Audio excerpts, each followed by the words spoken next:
Hey guys, welcome back to the channel. Tons to talk about in today's video. We're going to go over the last Young Stars team of the season, at least for now. We're also going to discuss an announcement from EA in regards to people that missed out on packs because team of the season players literally weren't in them yesterday. So I'll address that and go over what appears to be their fix or make right. And we're going to talk about some of the other cards. I do want to mention, guys, before we get into the video, though, I am heading back to DC for the grand opening of District E, the esports facility that I signed a one-year contract with. I'll be doing a lot of streams from there once a month for the next year, but I am going to be doing my first ever live stream from District E tomorrow afternoon for the launch of MLB. I will be playing a lot of MLB The Show, and on my YouTube channel, I will be doing a full No Money Spent series like I did this year with NHL. So if you are interested in getting into MLB or you're a regular player, I got you covered. Let's get into it. All right, guys, so our last team of the season player is the 93 Dylan Cozens. A fantastic card. He's 6'3", 195. Going to be a good centerman option for you the rest of the game. He's got silver quick draw, gold close quarters.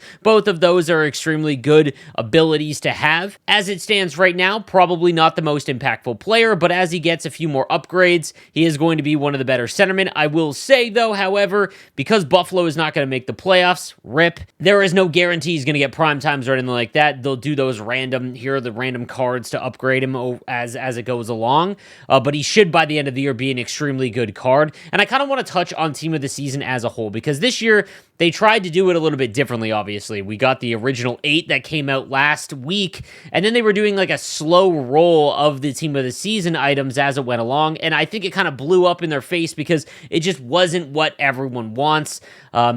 People don't like change, but this change just wasn't really all that impactful. I want to see the full list of players because these are so expensive that you need to know what you're going to invest in and spend your coins. On top of that, it's another year where we can't make the cards we want for the rest of the year. I understand that EA throughout the year wants to make sure that everyone doesn't end up with god tier teams, the ones that put money in the game. They want to keep, the ability for players that don't spend a ton of money on the game, with the ability to keep their teams close. But it's ridiculous if you're going to invest all this time to get enough coins to actually make one of these cards, the choice set, that you might end up with 2 players you don't want to choose from, and there's no way to acquire cards you want. For instance, if you want Noah Dobson, or say you're a Buffalo Sabre fan and you want Rasmus Dahlin, there's no way to get him outside of just getting extremely lucky. On top of that, with the issue that happened with the packs yesterday, they weren't even in packs, so people ripped all of their ultimate choices, everything like that, and they got pretty screwed. However, we'll touch on the make right or what they're doing for that in just a little bit, but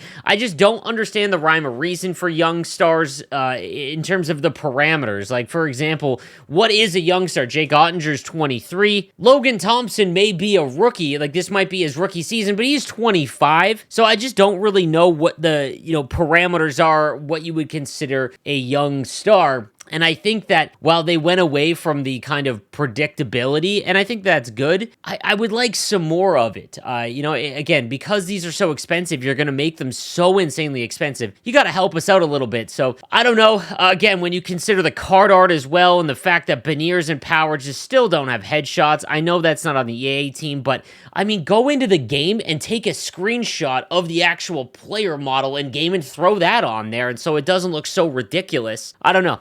It's just been really lackluster for the last event of the season where everyone is really paying attention before a lot of the player base goes over to MLB or just goes outside because it's the summertime. And I hope the rest of the team of the season cards are just the event as a whole is just done a lot better. So, all right, now on to the make right. So on Tuesday, March 21st, between 5 p.m. and 11:30 p.m. Eastern Time, new NHL 23 Team of the Season players were mistakenly unavailable in select packs. To compensate for this, all players who opened affected packs during that time period will soon be granted an additional untradeable version of each pack they opened. You will keep everything you pulled in the prior packs. Thank you for your patience regarding this issue. So if you opened up packs during that time span, it doesn't state what kind of packs, if it's all of your packs. I mean, this is kind of a win for anyone that did open up packs during that time because you're keeping all of what you pulled. So that's really nice. But if you waited, I mean, I guess you didn't risk pulling or not pulling any team of the season. It's just a mess. And this season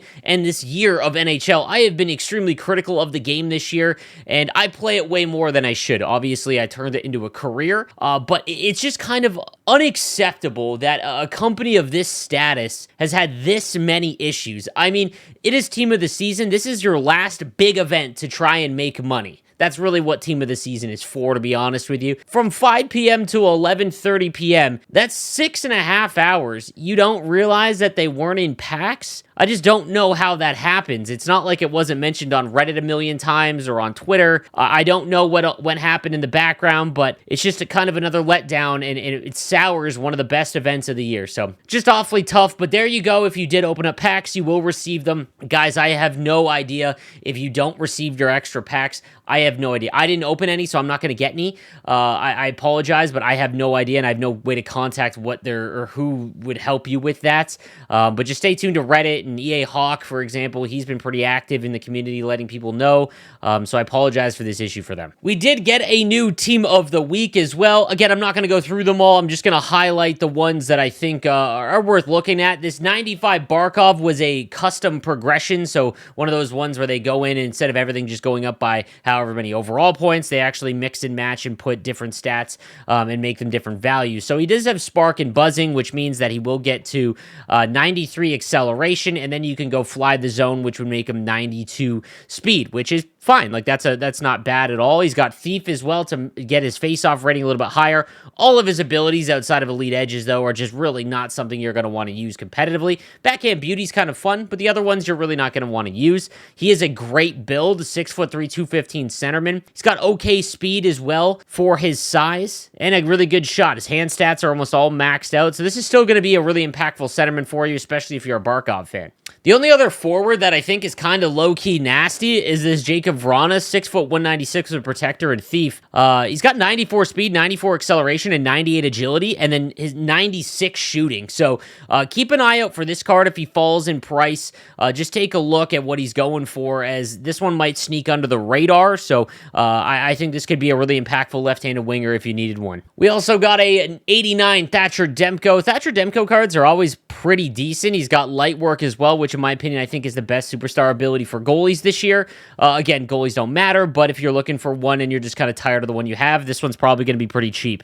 Some other interesting cards, we got a primetime Jack Eichel. Jack Eichel cards are always better than his stats indicate, because he has that custom skating stride, gold elite edges, and silver close quarters if you are looking for a big right-handed winger. I know a lot of you guys are, because the last few master sets have not really had that super impactful right-handed winger. This Jack Eichel is just as good as those master set players, especially with close quarters. He's got maxed out shooting, hand stats, just very, very good card all the way around. He's going for like 300K on PS5.